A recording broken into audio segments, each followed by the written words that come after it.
Đây chiếc Airbus A350 AEROFLOT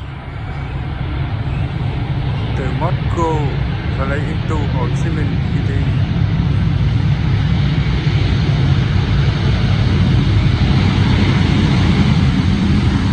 Wide body đó, Airbus A350.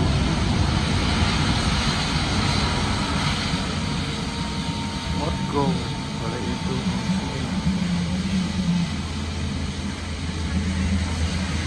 Thì mới có một chiếc Airbus A350 của Cathay Pacific từ Hồng Kông đến thành phố Hồ Chí Minh đi.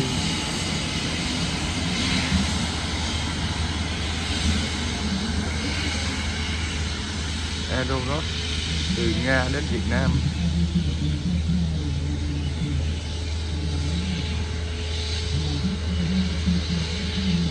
Airbus A350-900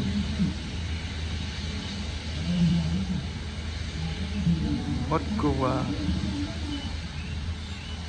Nga đến Việt Nam.